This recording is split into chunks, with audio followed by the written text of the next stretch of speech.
Hello everyone, I'm Jacqueline Bell and today I'm going to be speaking to you about trust.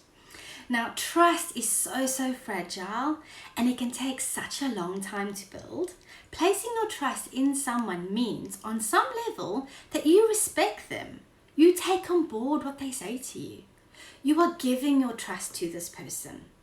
For some, this is not an easy thing to do. Having people that you can rely on in your life and someone that you can trust in your life is essential. It allows you to grow. It allows you to feel connected. And it also allows you to feel part of a group. It allows you to feel part of a partnership or a relationship. Okay? There is safety in trust. Having a trust broken though, that can lead to many negative emotions. If you have been betrayed in some way, this may lead to larger events unfolding, and this can lead to deeper and deeper feelings that are negative. And this in turn can feed any anxiety or depression that you may be feeling. Trust when broken can so easily destroy relationships. When we feel betrayed, when we feel let down, when we feel like someone has perhaps been disloyal or unfaithful to us, trust then becomes very shaky. It's definitely on shaky ground. If you have your trust broken, it is then very difficult to trust that person again, or for some to trust everyone else in general. You're always expecting trust to be broken. When trust has been destroyed, it is then up for you to decide if you are ever going to trust that person again. Now, there are a number of factors here that we need to look into. So let's examine these now. First of all, ask yourself, how serious was the incident that broke your trust? And then have a look at how important that person is to you in your life. If that person's not that important, you might not want to build that trust. This might not be worth it. But if you do decide that it's worth investing your time and building that trust again, ultimately you decide that, because that is you that's taking on that risk. If you do want to trust that person again, if you do want to repair the trust that has been broken, then you need to allow yourself to be vulnerable again. The barriers that you put up, if they're very high, if they're very thick, this is going to make it very difficult for you to build that trust up.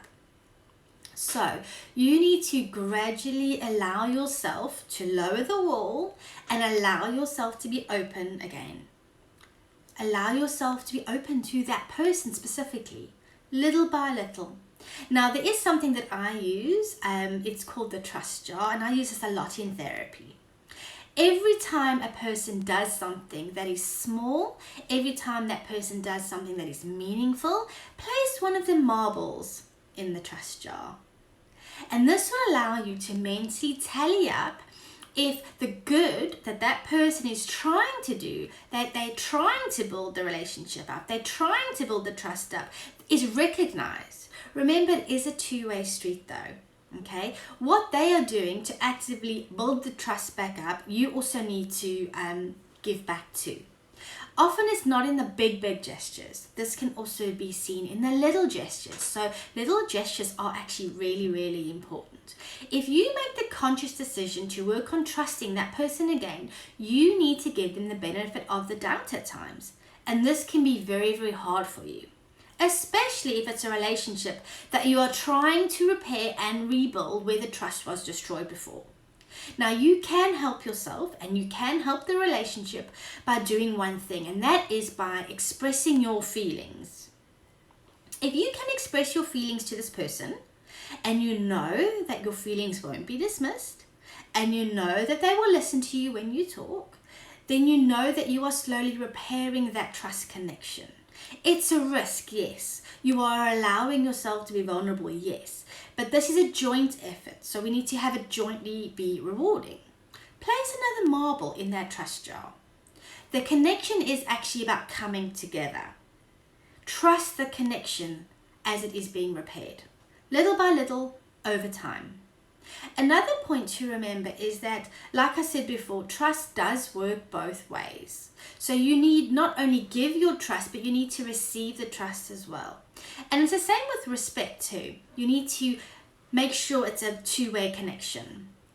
By doing this, you are actually learning to also trust yourself.